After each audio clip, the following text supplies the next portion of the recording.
F122 is finally here. Wait, do we start every review this way? No. Well, thankfully, this is not your ordinary first look, but rather a new perspective you may have not heard if you watched other reviews up until now. So join me and some of the best content creators on the platform to discuss everything F122 related.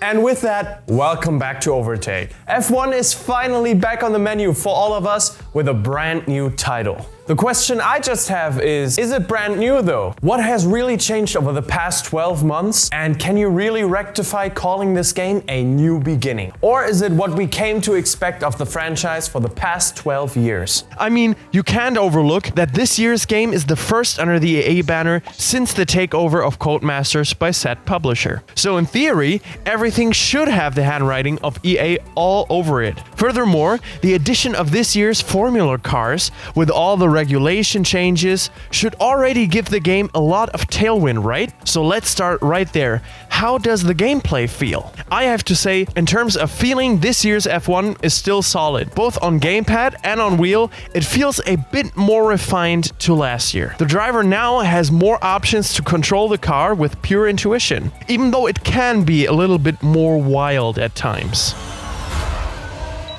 Correcting oversteer, for example, doesn't always end up in a weird entanglement of your arms, like in past years. I think it is cool to see that F122 has not shied away from making the game accessible even for more casual players, while simultaneously adding some nuance for experienced ones. If you want to add some nuance to your YouTube game, make sure to give this video a thumbs up, subscribe, and hit the bell, so whenever we bring out bangers like this review, you're right on it. But back to F1. One thing has to be said. Racing in F122 is basically what we got before, just with a nice few tweaks and some couple of new additions, such as immersive pit stops, new tire damage, and VR support. That's right, now you can look like straight out of Splinter Cell when you're in your rig.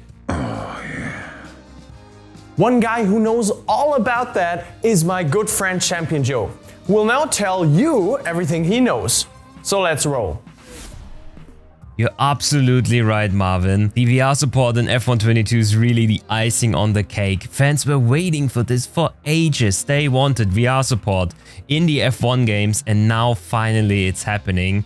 It's one of the most asked for features ever, and there are some players out there, especially simulation fans, that exclusively play in VR, and they finally get their chance to play some F1 with their home setups in their rigs if they don't have a monitor in front of them. But how did it turn out is the question, and I have to say it's done quite nicely. The system automatically finds the right settings for you, so that when you start the game and play some rounds in VR, it automatically reduces the visual quality to match up with your PC strength, so that the visual quality stays at a good level but not overloads your PC while doing so. And in game, I have to say the immersion is really great, so you really feel like sitting in an actual F1 cockpit, having the other cars drive around you. That's really awesome. The visual quality in the headset, of course, depends a lot on your system and the headset you're using, but all in all, the quality is alright. Just don't forget to put some super sampling in Steam on it, because without it, of course, with 100% super sampling, it's not really looking that great. Only downer for me were the menus. Some of them are really small. You can't really read them inside of the headset. Of course, there are some options to fine-tune things. So overall, even the menus that are my weakest point for the VR implementation in F122 can be fixed with some fiddling with the settings. So overall, VR and F122, big thumbs up, really great implementation. A feature everybody was waiting for that is finally here. Back to you, Marvin.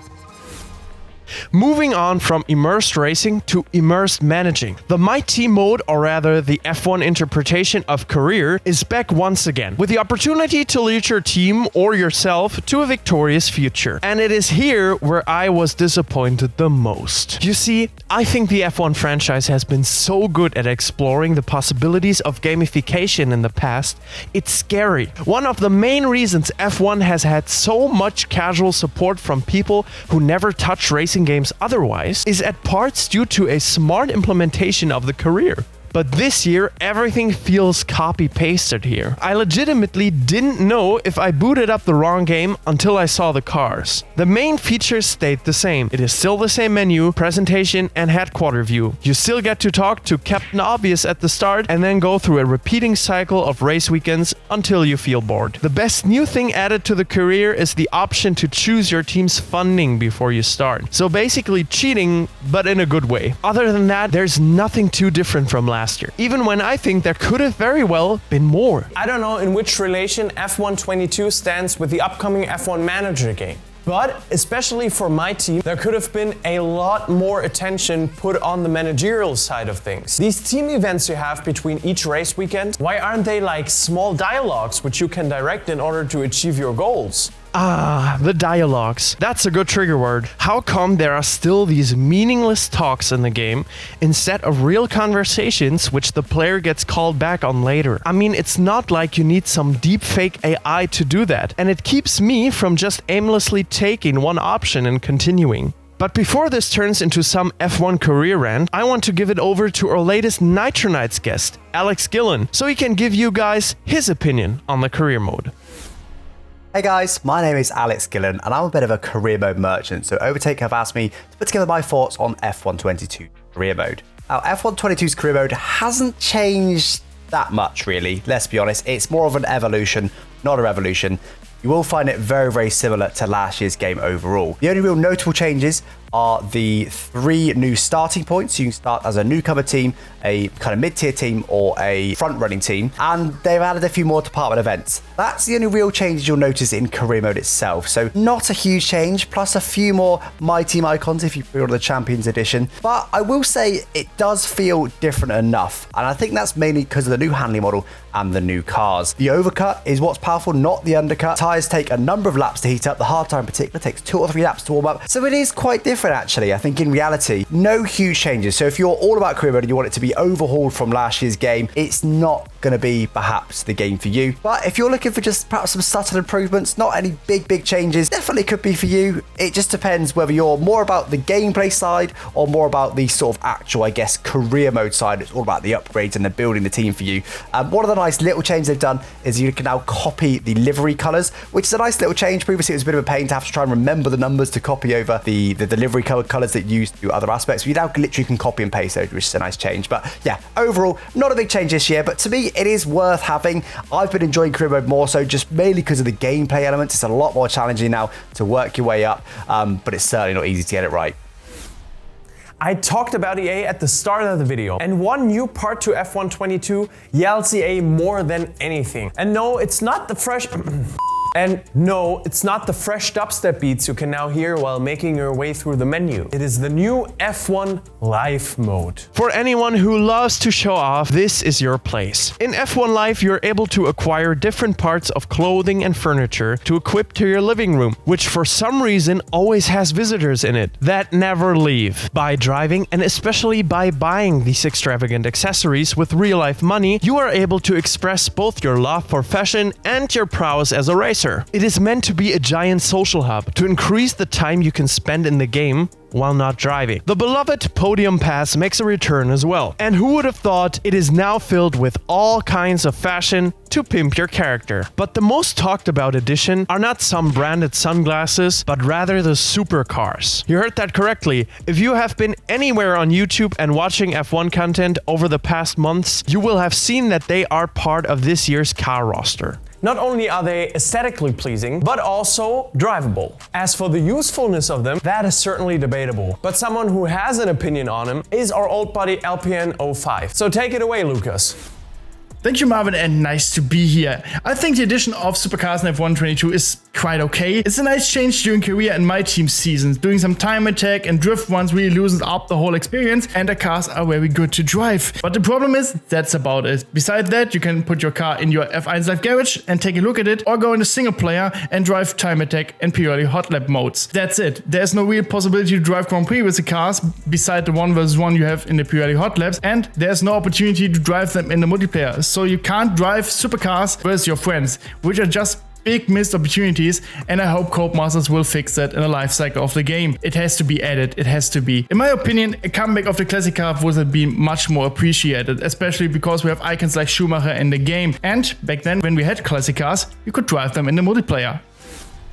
The overall experience of F1 22 on PC is still a bit wonky at times for us. So on a medium spec PC, there are some weird graphical problems which don't appear in previous titles. And since the graphics don't really seem to be updated at all, I don't think it's really hardware that's the issue here. Maybe it comes down to early game state, but nevertheless, it is there. Stability is also not the greatest, so be sure to have your latest graphics card driver installed to not end up with your game crashed. If you can look past some of the mildly problematic visual problems, however, the game still does look good. Especially the newly added Miami is clean and a lot of fun to drive, which is partly also due to the AI being better than ever. You certainly have a more fun time than before driving against them, because especially when it came to previous titles, it felt like they ran on rails. Now there's no real pattern you can follow to completely trump them every time. If you want to take it to multiplayer, the same options as last year are available for you again. So nothing new here. In terms of quality of life, there have been a lot of changes made. The feeling you get from watching F1 on TV is conveyed more than ever through the new pit cams or safety car cams. In some parts, interactivity has been brought into the game, like you can now control how fast pit stops are, for example. In other parts, interactivity has been taken away, like with the new safety car cams, for example. It's a give and take, I feel like, but nothing that's necessarily bad. Stuff like racing in the wet and adjusting settings has stayed almost completely the same. In terms of feeling as well as in actuality. Overall, the experience of F1 2020 fits very well into the broader picture, which we will get into now. One question really stuck with me throughout this whole review. What of all the changes warrant the hype behind this title? Are the supercars revolutionary? Do you feel like refurbished F1 cars seal the deal? Is a reorganized menu or the F1 Live mode anything that people ever asked for? I mean, at which point is it expected to have the same title at retail price every year? Because all the changes, to me, quite frankly, are just a big patch cycle. If you think about it, if that's the direction F1 wants to go, they have a perfect fit in EA. I just feel like if there was ever a time to really try and further the genre, it was now. EA takeover, new cars, and new name. Boom, do something with it. F1 22 is still good, a great Formula game even, but F1 2021 was nearly exactly the same, and I feel it's not beneficial if we start going down the road of repetitive sports games with F1. But maybe I'm just scarred by all my years of being a FIFA player and need a new perspective, and I know just the right person to do so. Let's hear it from Emily Jones and her opinion on the news title now.